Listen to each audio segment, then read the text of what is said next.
Hello everyone, मैं विकल्प Tiwari gate study mechanical में आपका स्वागत करता हूं। GATE previous year question series में आज हम गेट 2002 का थ्योरी ऑफ मशीन का एक बहुत ही इम्पॉर्टेंट क्वेश्चन डिस्कस करने वाले हैं, जिसका सॉल्यूशन आपको बहुत ही कम जगह पे देखने को मिलेगा। ओके, सो क्वेश्चन क्या है? The minimum number of links, ये बहुत ही इंपॉर्टेंट है यहाँ पे। Okay, the minimum number of links in a single degree of freedom planar mechanism with both higher and lower kinematic pair is, and यहाँ पे जो ऑप्शन है वो है 2, 3, 4 एंड 5।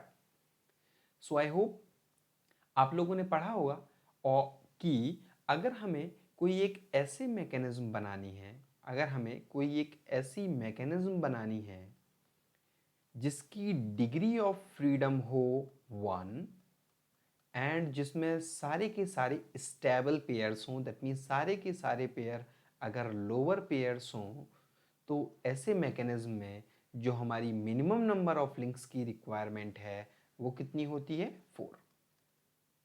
ये हम ऑलरेडी पढ़ चुके हैं। आई होप आप सब लोगों को ये कॉन्सेप्ट पता होगा। ओके, अब बात करते हैं कि इस क्वेश्चन को सॉल्व कैसे करें। यहां पर बात क्या हो रही है कि डिग्री ऑफ फ्रीडम मैकेनिज्म की होनी चाहिए 1, इसके साथ में हायर और लोअर पेयर दोनों भी हो सकते हैं। तो कितने मिनिमम नंबर ऑफ लिंक्स के साथ में मैकेनिज्म बनाई जा सकती है जिसकी 1 डिग्री ऑफ फ्रीडम हो? Okay, so let me write the relation here. d equal to 3n-1 minus 2p1 minus p2, जहां पे p1 डिनोट कर रहा है हमारे लोअर पेयर्स को, p2 डिनोट कर रहा है नंबर ऑफ हायर पेयर्स को।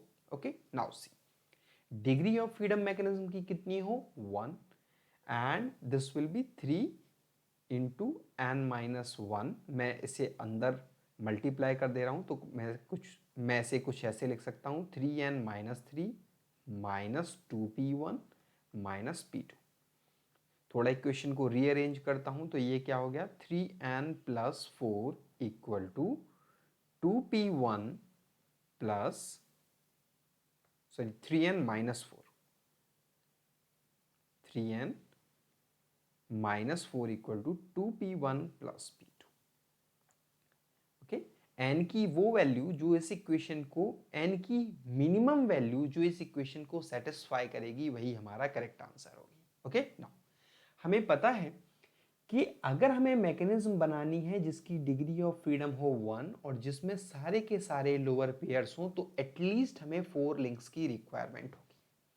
लेकिन अब क्या हो रहा है, इसी मैकेनिज्म में सपोज मैं हायर पेयर इंक्लूड कर दूं तो क्या इफेक्ट पड़ेगा? हायर पेयर इंक्लूजन से क्या इफेक्ट पड़ेगा? तो आपको पता है जो हमारा एक हायर पेयर है वो इक्विवेलेंट होता है किसके? एक बाइनरी लिंक, एक binary link plus 2 lower pairs या टर्निंग पेयर्स। सो हमारा एक हायर पेयर रिप्लेस कर सकता है हमारी मैकेनिज्म से एक बाइनरी लिंक को और 2 लोअर पेयर्स को, और हमें सेम फंक्शन देखने को मिलेगा। फॉर एग्जाम्पल, अगर आप चाहें तो मैं यहाँ पे आपको एग्जाम्पल दिखा देता हूं। आपने देखा होगा हमारी कैम एंड फॉलोवर मैकेनिज्म को।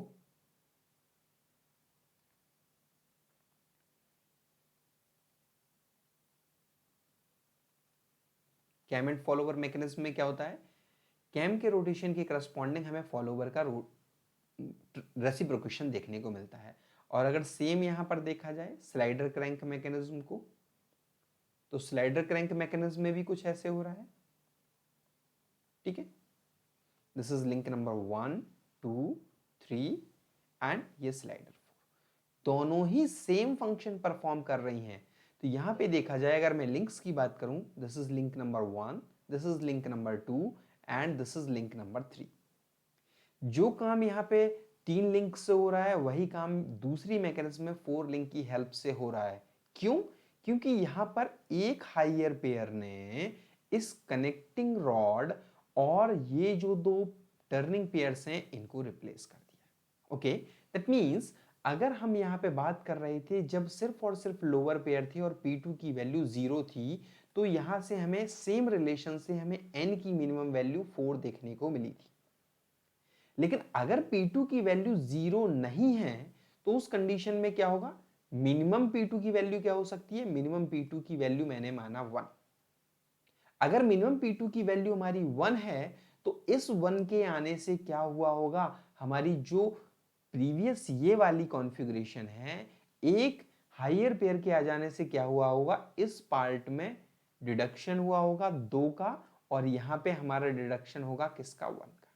दैट मीन्स अगर हमारे पहले यहाँ पे लिंक 4 थी और हमारे जो लोअर पेयर्स थे उनका काउंट 4 था, तो एक हायर पेयर को लेके आने से हमारे लोअर पेयर्स की वैल्यू कितनी बचेगी, एक हायर पेयर 2 लोअर पेयर को रिड्यूस करेगा, मतलब इस मैकेनिज्म में हमारे नंबर ऑफ पेयर्स कितने बचे, नंबर ऑफ पेयर्स बचे 2 plus 2 into 2 plus 1 and number of links कितनी हो गई, बिकॉज एक हायर पेयर के इंक्लूजन ने हमारा एक लिंक रिड्यूस कर दिया, -1। अब मैं इसे चेक करता हूं क्या ये सेटिस्फाई हो रहा है या नहीं, तो यहाँ पे देखते हैं, ये हो गया 9 -4 इक्वल टू 4 + 1, दैट मीन्स अगर यहाँ पे देखा जाए 5 इक्वल टू 5।